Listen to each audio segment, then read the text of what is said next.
The Shades by Mike Young. Chapter 1. The Shades. Chris lay on the ground, looking up at the shadowy trees around and above him. He couldn't move. He couldn't speak. There was a dark presence around him. He couldn't make out if there was a man near, or a monster. Perhaps something else completely, something faceless, disembodied even.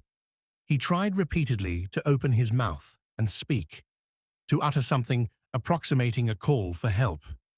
Each time he tried, he went a little further with it. His mouth seemed to open slightly more, but his body remained paralyzed. Finally, he was able to make a sound, a groan of sorts, incomprehensible to anyone who might hear it, yet still, it was progress. He tried again. A little more sound. Just as he felt he would ultimately get a real word out, he began shaking. His whole body convulsed, uncontrollably. The fear it invoked was soon to be replaced, however, with a realization of the world around him. He was no longer in that dark forest. He was in his bed, and his girlfriend Jenny was over him, shaking him awake.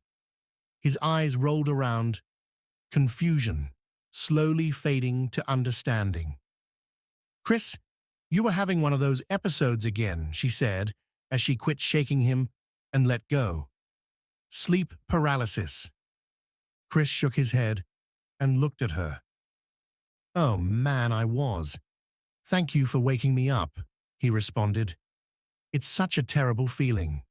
The darkness, the inability to move or to speak, the struggle to wake out of it." "I bet it is. Good thing you have me to shake you out of it." Jenny gave him a quick kiss before getting out of bed. "And now I have to get ready for work." She headed into the bathroom. "Some of us don't have the whole week off," she added as she closed the door behind her. Chris lay in bed a little longer. He checked his email, social media, and the to-do items for the day. After a bit, Jenny was off to work, and Chris had the house to himself. This was going to be a momentous day, he thought to himself. A day of working on his secret project. He went to the fridge and grabbed 3 Red Bulls. Then he made his way into the spare room.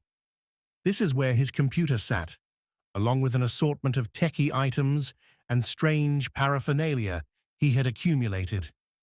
Chris cracked open his first can of brain fuel and got to work. He sat in front of his array of screens and reviewed the code he last worked on.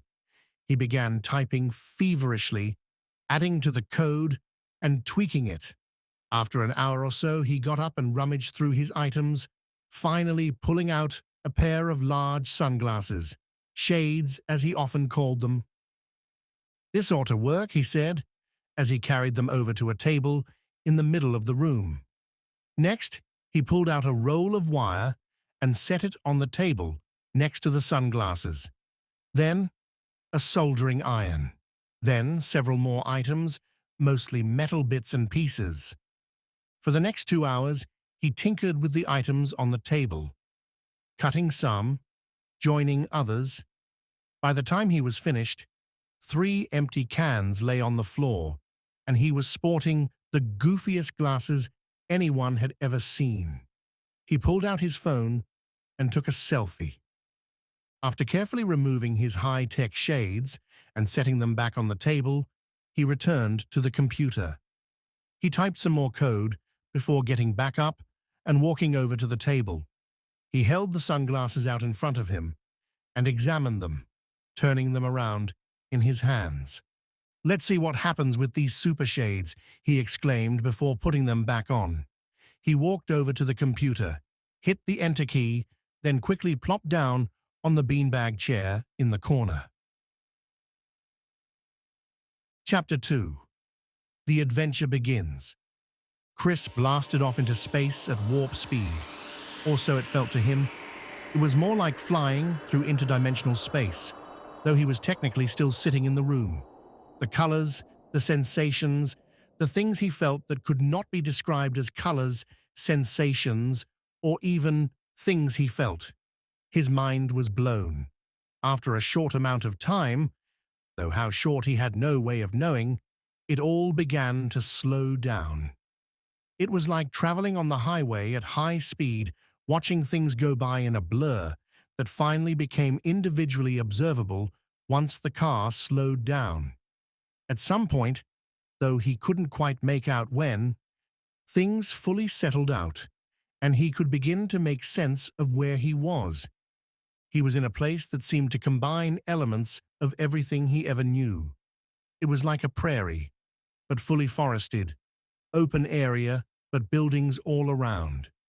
Kind of like he was seeing a film that had multiple shots overlapping each other. He reached up and began turning a dial on the top right side of his glasses. As he turned, he seemed to scroll through what was in front of him. Next, he reached over and turned the dial on the top left side.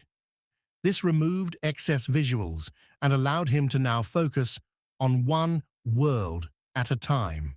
He took a deep breath and relaxed. He could now more casually take a look at his surroundings, and what wild surroundings they were. It appeared he was immersed in a carnival. In front of him were two clowns juggling bowling pins between each other. The one on the left was dressed in a stereotypical clown costume. He had wild red curly hair, a white face, and a big red nose. His outfit was yellow with purple and green polka dots. And of course, the big red shoes. He was what you would expect at a kid's birthday party. The clown to the right was his opposite: green hair, black face, and a big green nose. His costume was purple, with yellow and green polka dots. His big shoes were of course green as well. The two were totally focused on their act. They seemed to be oblivious to Chris. He scanned the scene. To the far right was a fire breather. She was spinning around, theatrically spraying fire in bursts, followed each time by a bow. To the far left was a large carousel. It was turning, or was it? It appeared instead that the animals on board were trotting around in circles inside. The animals weren't regular horses, lions, or camels. They were strange beasts Chris had never seen before. He noted what looked like a pig, with long legs and elephantine ears. And there was a giant snake of sorts with a saddle and a bridle in its mouth. The whole scene was surreal. The music emanating from the carousel was odd as well. It had a distinctive calliope sound, yet it sounded like it was being played backwards. He felt as if he knew the song, yet he couldn't quite make it out. After a bit of time absorbing the wild scene, Chris decided it was time to see what else was out there. He reached up and gave the dial on the right of his glasses a spin. The next thing Chris knew, he was standing inside what looked like a factory. Unlike factories he had seen on TV, this one was not so much drab and grey, but bright and cheery. The place was filled with color, in fact, colors that seemed to flow out from the walls into his eyes, colors that were more blue than blue and pinker than pink. The walls were a yellow that seemed to radiate light like the sun. The doors and windows were trimmed with a flowing many-hued blue. It was as if the color was moving in and out of different shades. He looked around, then observed an assembly line. There were workers there. They looked like elves. Pointy ears, small facial features, little hunter green caps. They were merrily putting pieces together to create small structures. These were futuristic-looking buildings, with sleek corners and edges and shiny surfaces. They were singing a song while they sent their crafted products down the line. The song was familiar, yet he couldn't place it. It was in another language, and the melody wasn't quite right. Yet it grew on him. It began to sound better than whatever song he was thinking it was similar to. He began to enjoy it, and he enjoyed watching the elves at work. They didn't notice him. It was as if he were a ghost in their world. After some time, he decided it was time to move on. He reached up and spun the dial again. As the factory faded, he could have sworn one of the elves looked right at him before the whole scene disappeared. Chris was now in what appeared to be a park. There was a glistening lake. The water was dark blue, and there were tall mountains on the other side of the lake, their lower halves a bright green, their upper halves fading into dark grey, capped by sharp white tops. The mountains reflected mesmerizingly in the water, and Chris felt he could stare at them all day. Strangely, there were two suns in the sky. Two suns. One was just passing over a mountain top, while the other appeared to be rising. Though Chris couldn't quite make out directions in this alien place. There were people in the park. Sort of. They looked mostly like humans, but their proportions were different. They had arms that were shorter than they should be, but necks that were longer. They bobbed their heads when they walked, like pigeons. Despite their strange look, they appeared to be friendly, non-intimidating. Some were picnicking in the grass. Others were walking along the shore. They appeared approachable, so Chris walked up to one. The fellow was in fact friendly and acknowledged Chris as he approached. No words were spoken audibly, yet Chris could feel the man's words internally. They were warm. The man seemed to say, "Greetings, my friend. You may stay here for as long as you like." The man then turned and continued on his way. Chris felt relaxed, safe, happy in this place. After some time looking out across the lake, he remembered himself and where he really was. He reached up and tapped a button on his glasses to mark the spot, to record the coordinates of this plane of existence. He hoped it worked and he would be able to return here again. He sat on a rock and continued enjoying the park. He watched a couple in a john boat. One was sitting in the bow, while the other paddled peacefully. He saw a flock of goose-like birds fly high in the sky. They left a trail of purple mist in their wake. Then suddenly he was startled by an alarm. It was his phone alarm in the real world. He came to his senses and removed the sunglasses. For the next half hour, until Jenny arrived home from work, he just sat pondering all he had just experienced. Even after Jenny was home and he was back to normal activities, something stuck with him. It was that song, the one the elves were singing. He caught himself humming it throughout the evening. Chapter 3. Further Adventures. The next day, Chris was eager to once again put on those interdimensional travel shades and explore some more. He planned on spending the whole day in his beanbag chair. He made sure to relieve himself before cramming a couple of snack cakes into his mouth and gulping down an entire supersized energy drink. He plopped down, put on the glasses, and began the journey. He spun the dial, and the first place he arrived didn't disappoint. He found himself standing in a meadow. There were animals all around, rabbits, squirrels, deer, flying insects buzzed about. Birds sang marvelously complex songs. The air was cool and fresh. He could hear the babbling of a brook somewhere nearby. He felt the presence of entities and looked around. Suddenly they appeared, yet it felt as if they had been there the whole time, and he was only now noticing them. He turned to see 3 individuals walking toward him, drifting really, as if flowing across the grass and flowers below. They stopped a few feet from him. The one in the middle then began to speak strange words. The words began to flow into song.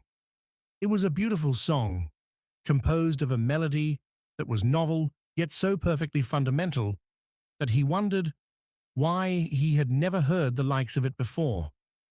It would be an instant classic if it were performed in his world. The feeling the song and the forest invoked was one of oneness. Total connection. He looked around at the animals. He realized they weren't separate, nor was he. They were all one. The trees, the ferns, the mushrooms, one. Even the rocks, the dirt, the sky. He suddenly realized everything was one. The singer then brought the song down to a gentle background hum. One of the other entities reached out and touched Chris on the forehead, right between the eyes. Words filled his mind through his third eye. The words said, "Know now that all is one. Take this knowledge into the myriad worlds and share." The being then reached over to Chris's right temple and touched him. It was as if he spun the dial on the glasses. The scene faded. He was in a new place. If the first place was bliss, a sort of enlightened plane of awareness, the next was its opposite. It was a place of desolation. He was on a rocky shoreline. The stones were blue-gray and jagged. The sky was dark with an impending storm. He could hear the thunder rumbling in the distance. The sea was rough. Angry waves crashed every few seconds. There was a foul smell in the air. Perhaps something rotted nearby. He saw what appeared to be a pelican on a rock. Its eyes seemed to look right into him. The poor bird looked miserable. In fact, he could feel the misery emanating from it inside of himself. There was an overwhelming feeling of loneliness here. It grew inside of him. He began to feel like all was hopeless. Life was without purpose. He sat down. Then he realized he had sat in mud. He tried to stand back up and realized it was more of a muck, a sticky tar even. He was stuck. He began to struggle and felt himself getting more stuck, like quicksand in an old movie. Then he realized where he was, who he really was. He came to his senses like one waking from a nightmare. He reached up and spun the dial. Chris found himself next inside a nursery. He peeked into one of the cribs and saw a reptilian creature sleeping inside. It rolled over and looked up at him. Startled, he spun the dial again. Now he was outside of a spaceship. There was a figure in a spacesuit walking along its surface. The person was doing flips, carefully landing each time back on the ship. Chris spun again and found himself on a mountaintop. There he sat for some time. After a few minutes of watching clouds go by and returning somewhat to his senses, he remembered the recall button on his glasses. He had marked that park the day before. The place where everyone was happy and enjoying the day. He pressed the button opposite the record button and waited. There was a flash of seemingly millions of worlds in front of him before finally he arrived. He was back in the park. Only this time, it was evening.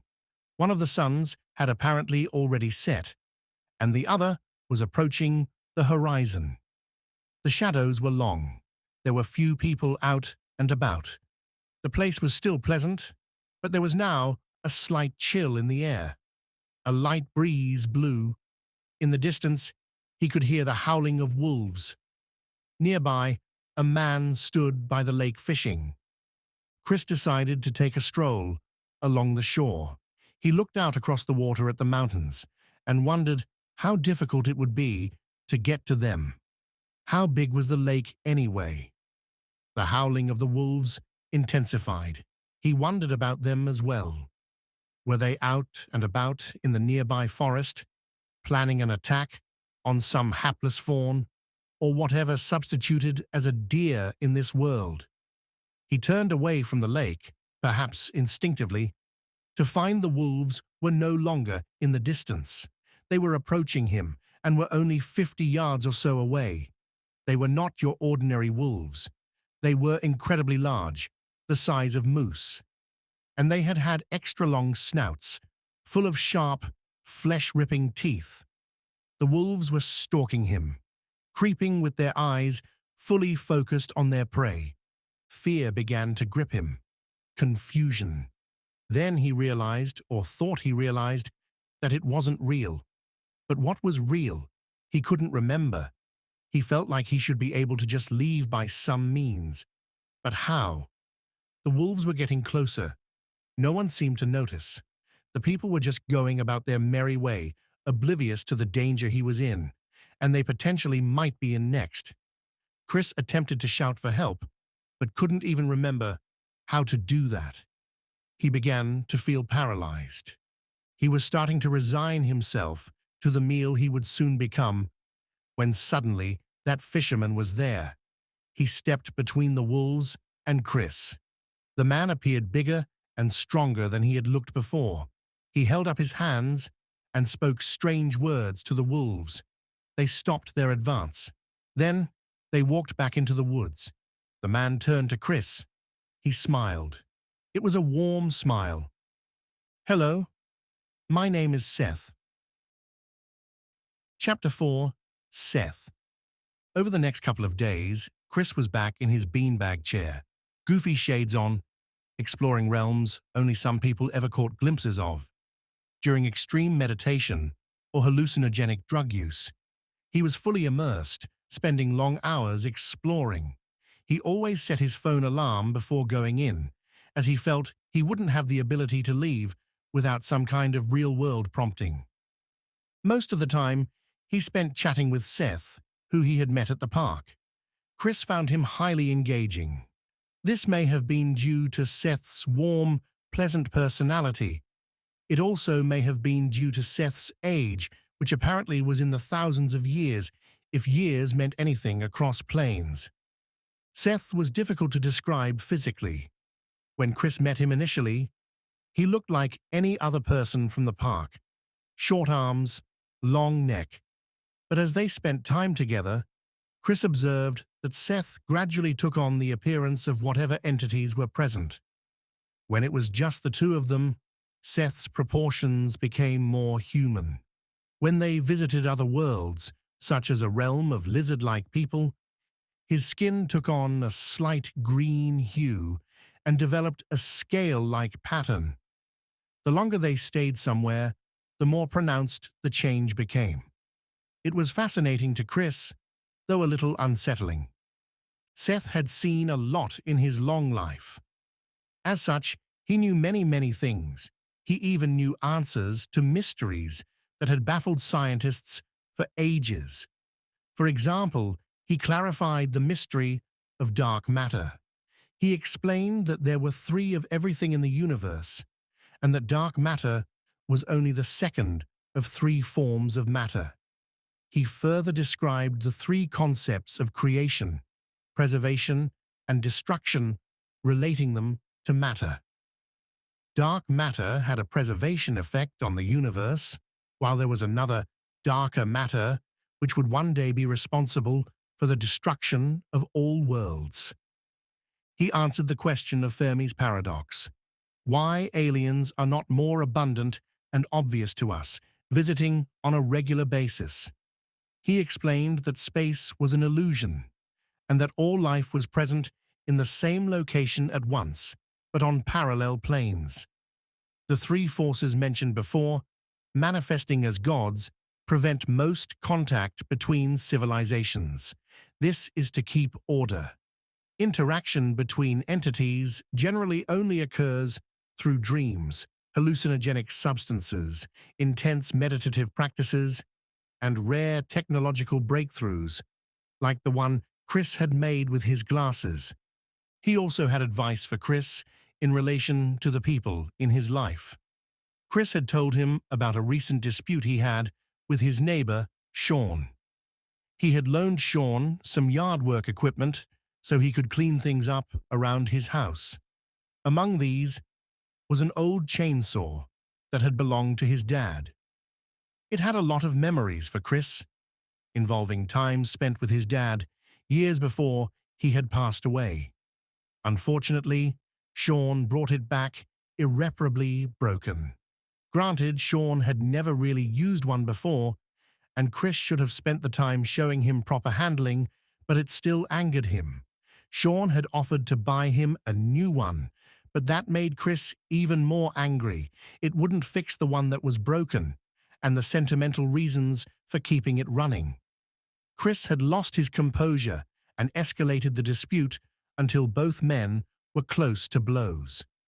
Eventually, they went back inside their respective homes, but the issue was far from settled. Seth listened intently to the story. He asked a few clarification questions and thought on it. Finally, he offered Chris some advice. Apologize to Sean. Maybe take a couple of beers over. Explain the sentimental attachment to the chainsaw, but acknowledge that it is old and perhaps might have stopped working, regardless of who used it. Allow Sean the opportunity to again offer to buy you a new one. Follow this advice and everything will work out. Chris listened to the advice and knew it was good. He understood that he had messed up, and an apology really would be the right course of action. He promised to do just that.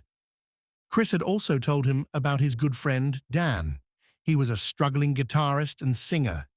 His band just hadn't gotten anywhere after several years of trying. They mostly performed covers of pop-punk bands such as Blink-182 and Green Day, along with original songs following the same genre.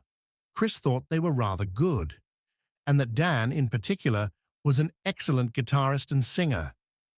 He didn't understand why they didn't have more of a following. After asking several questions about Dan, his bandmates, and popular music in general, Seth had some advice for him as well. Your friend Dan should quit the band. He should go out on his own. He sounds talented, and my reading is that his bandmates aren't on his level. Perhaps the genre is wrong too. You have probably heard some music so far in your interdimensional travels, yes? Why not take these songs to Dan and inspire a whole new genre? Chris thought about the songs that he had heard over the past few days.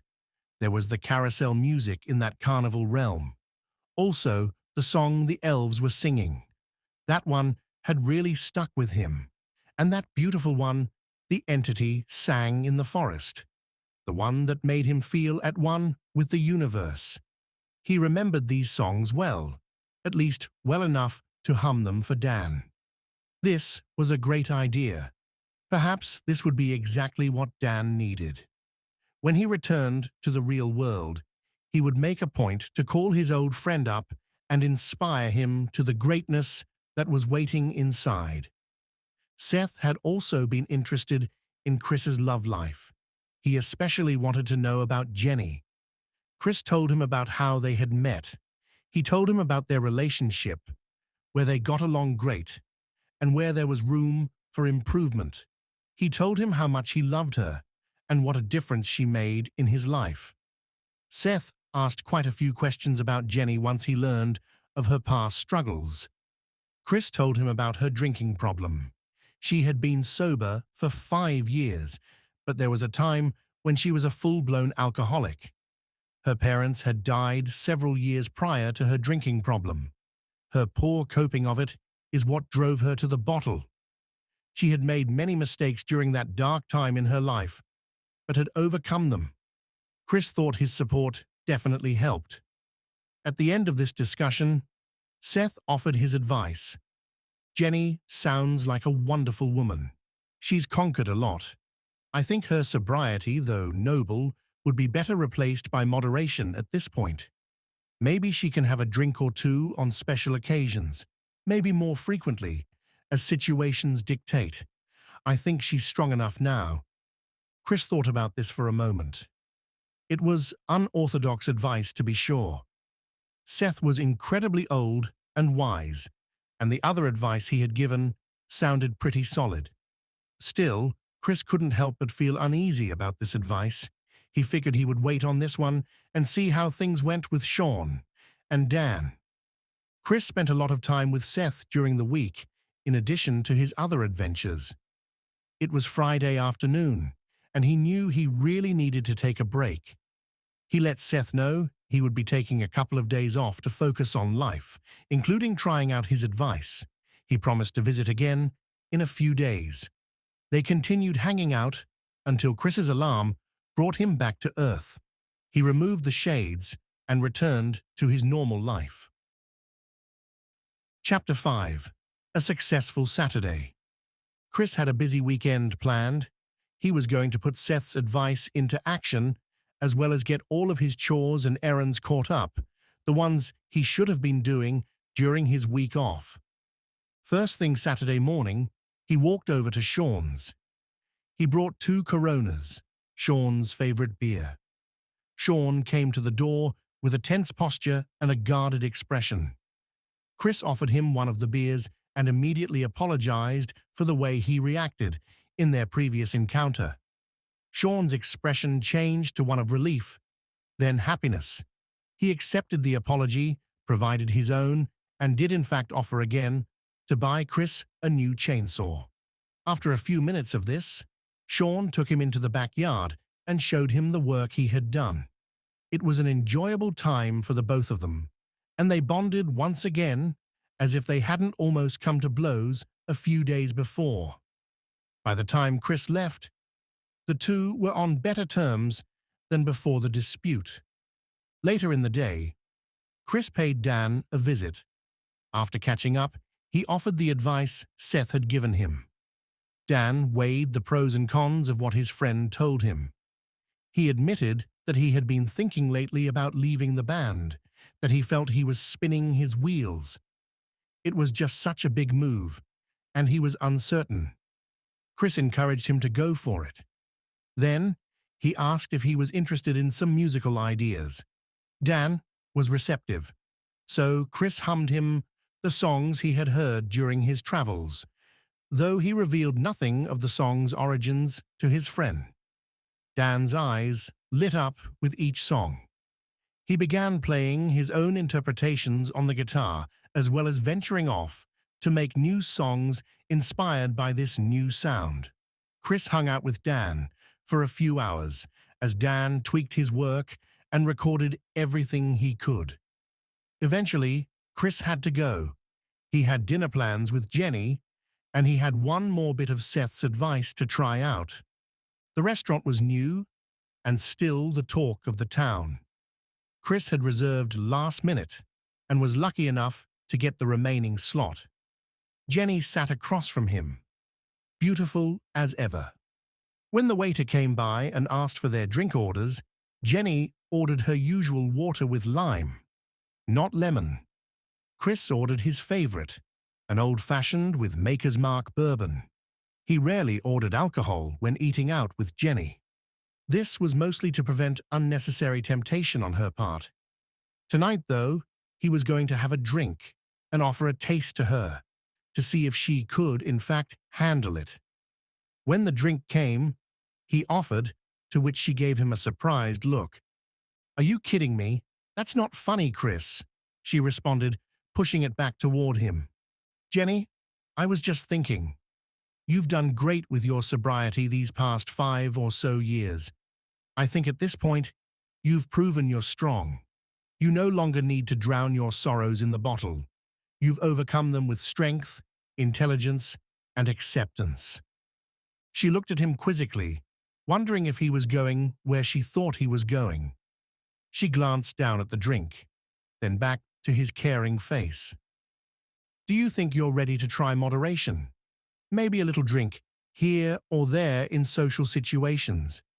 You could have a sip of my drink now, with me here, and maybe order one of those fruity drinks. We see how it goes." Jenny looked into Chris's eyes, questioning if he was just messing with her. If he was serious, what did that mean? Part of her hoped he was messing. She would be mad at him, of course, but this new temptation to drink would be removed. She looked down at the drink again, then at Chris. Finally, she gave in. Just a little. "Okay, Chris, why not?" She reached down and picked up the glass. She held it out in front of her for a few seconds. Then she got a whiff of the drink. She put it to her lips and had a sip. She set the glass back down. "How do you feel?" Chris asked. "I'm okay. I don't feel like gulping down a drink anyway," she responded. "I'll order a small margarita." I think I can handle it." She ordered the margarita and sipped it slowly throughout the meal. They had a good dinner, and Seth's advice once again was right. They discussed the drink that night, and she confirmed that she didn't feel any overwhelming urge to drink again anytime soon. Chris couldn't wait to tell Seth about how the day had gone. The advice regarding Sean, Dan, and Jenny had been spot on. Chapter 6: A Fruitful Sunday. The next day was a Sunday, and it went quite well. Sean came over around lunchtime and gave Chris a brand new chainsaw, slightly bigger even than the one he broke. Chris offered to show him some cutting techniques and maintenance procedures in case he needed to borrow it again. They walked over to Chris's and trimmed what was left over from before. Afterwards, they had a few beers, talked about how bad their quarterback was this year, and had an enjoyable time. Later, Dan called Chris up and told him he had left the band. He also let him know he had been writing and recording songs all night. He was tired, but excited. He was full of the adrenaline of possibilities for his future. Chris was delighted to hear it. Dan then played a few songs over the phone, to which Chris was an instant fan. He agreed to go over to Dan's later in the week and help him work on the new material. He also promised to attend his first live show as a solo act. And Jenny. She was as sober as always, drinking strawberry-infused water and going for her jog. She and Chris spent the rest of the day running errands together and doing a little shopping. Chris couldn't help but think about Seth and how he couldn't wait to tell him all about his weekend.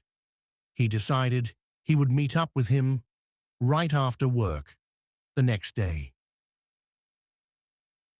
Chapter 7: An Unexpected Call.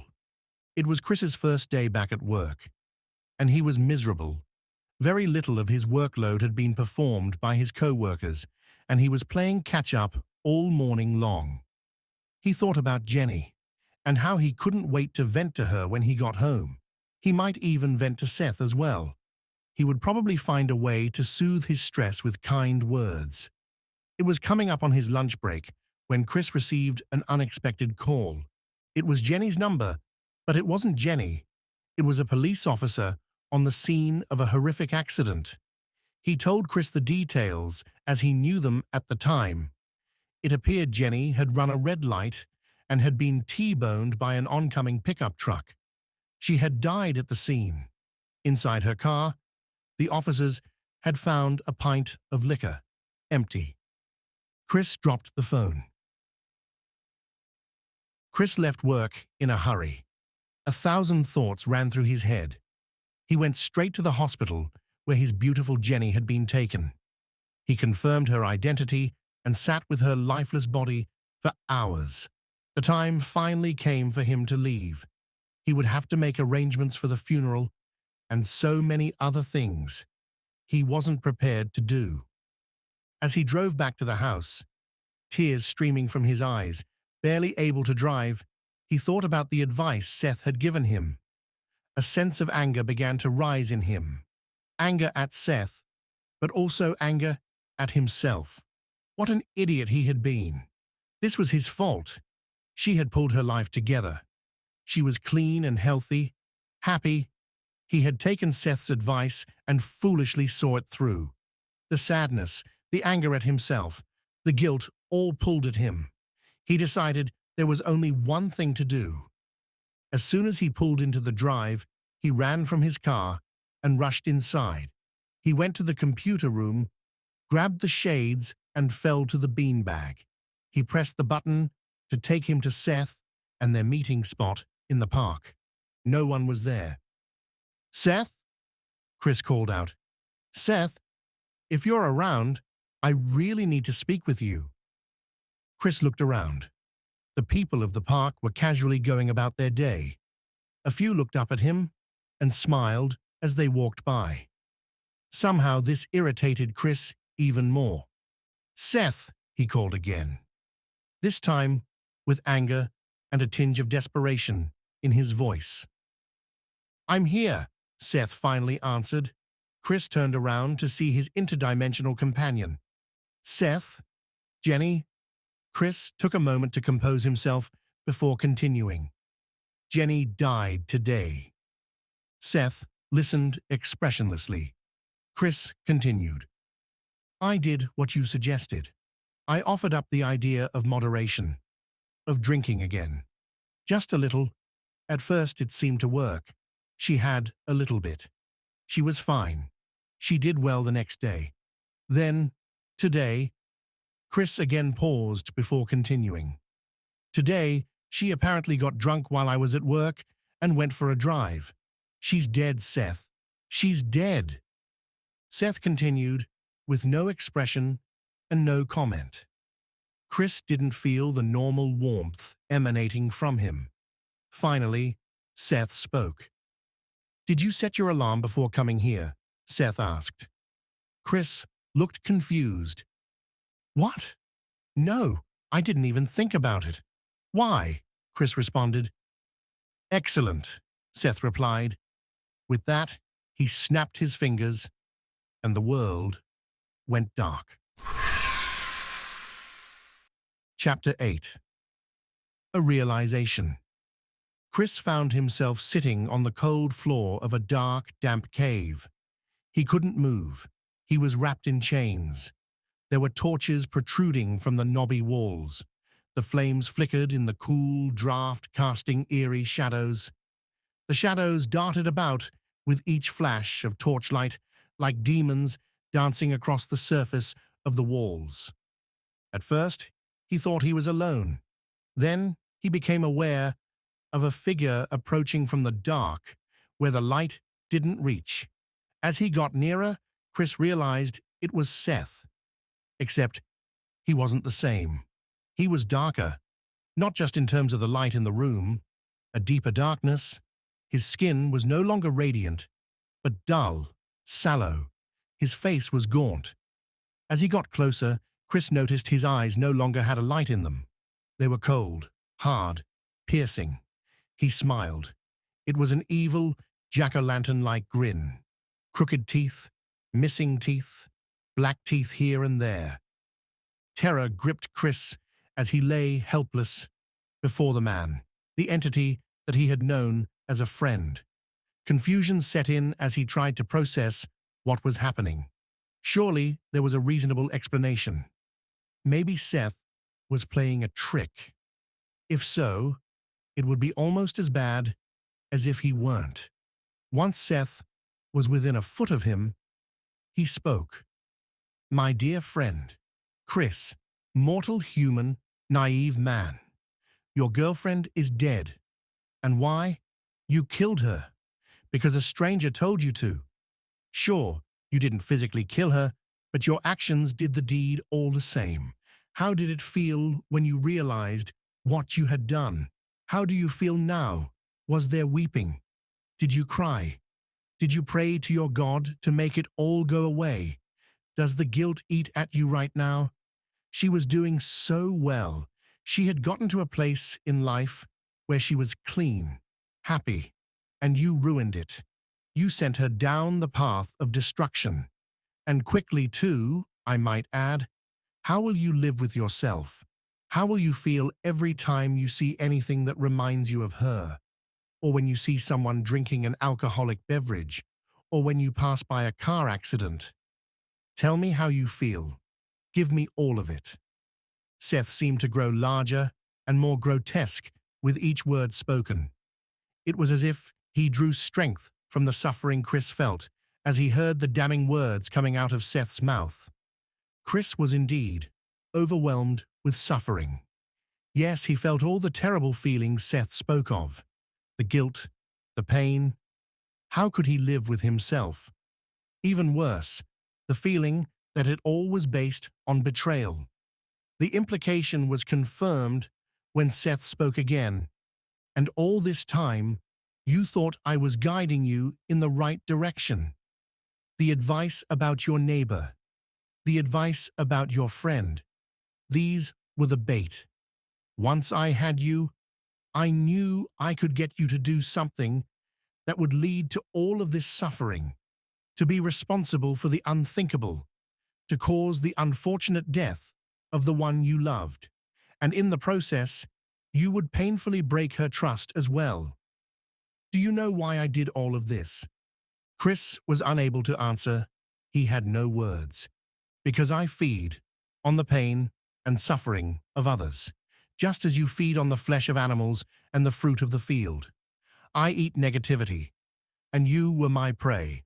I knew you would be my next meal when I saw you appear at that carnival. You didn't see me, but I saw you. I was also there in that elf factory. I was there on that desolate beach, the Pelican, watching, waiting, and when the moment was right, in that magical park, when the wolves made their move, I made mine. I tell you all of this because the feeling of betrayal that you feel is the tastiest delicacy for me. And do you know what else? Chris sat in anguish, unable to process the question. You will be my feast for a very long time. You have no way to escape, no alarms, no Jenny to save you. You are mine to sink my teeth into until I'm done with you. Chris slumped, head down. If he were in the real world, he would have passed out, his body giving him a way to end the torment. But he was in this unreal, yet all too real world where he was doomed to remain. Chapter 9. That's what friends are for. It had been a day since Dan learned of Jenny's death. 2 days since it happened. He had called and texted Chris multiple times to offer support and to get the details of the funeral. He hadn't answered. Dan was getting worried. He decided to pay his old friend a visit. When he arrived, nothing seemed out of sorts from the outside. He knocked. There was no answer. He tried the doorknob, but it was locked. He knocked again. Then he looked around, wondering if there might be a key hidden somewhere. He tried the obvious places. Under the doormat, in the potted plants. No key. He scratched his head, wondering if maybe he should call the police and see if they might be able to help. Just then, he noticed the neighbor out in his yard. He walked over. "Hi there. Sean, right?" Dan said, as he approached. "That's correct. And you're a friend of Chris's, right? Dan, I believe. I think we've met before at a cookout." "Yep. Listen, have you seen Chris in the past few days?" "Not lately. I saw him last on Sunday. Why, is something wrong?" "I don't know, really. Do you know about Jenny?" Dan asked. "What about her?" "She was in a car accident Monday." Dan paused before continuing. "She didn't make it." Sean's mouth dropped. He was speechless for a moment. "Oh man, no, I didn't hear about this. Now that you mention it, I haven't seen her car in the driveway the past few days. How's Chris handling it?" "Well, the thing is, I don't know. I'm concerned. I haven't heard from him. I'm just hoping he didn't do anything foolish out of grief." Dan answered. "I have a key to his house for when he's away on vacations and such. Do you want to go inside and check on him?" "I was going to ask if you did have a key. Yes, I think it's a good idea to check." Sean ran inside to get the key. After a minute he returned, and the two men walked to the front door of the house. They unlocked it and went inside. They called out to him with no response. They checked the rooms until finally they came to the computer room. There, they found Chris lying in the beanbag chair, strange sunglasses on. He looked sweaty and appeared unconscious, if not dead. There was the smell of urine and feces in the air. Dan rushed over to his old friend and placed his hand against his cheek. He wasn't dead. "Chris!" He spoke loudly to him to wake him up, assuming perhaps he had overdosed on something. He removed the shades. Chris's eyes were open, but unfocused, as if not in this world. He shook him. "Chris, snap out of it, will you?" There was desperation in Dan's voice. Finally, Chris blinked. His eyes began to roll around. He blinked again, then suddenly focused in on Dan standing over him. What? Where am I? Chris began to return to awareness. I was the cave, Seth. Chris rubbed his eyes and sat straight up. Jenny. Dan pulled his friend to him, hugging him tight. Chris began sobbing. Sean stepped out of the room to give them time to deal with the flood of emotions. He couldn't help but wonder what was going on with those large sunglasses, the wires coming out of them, and the strange dials. What was that all about? Somewhere in the back of his mind, he felt the urge to put them on when he had a chance.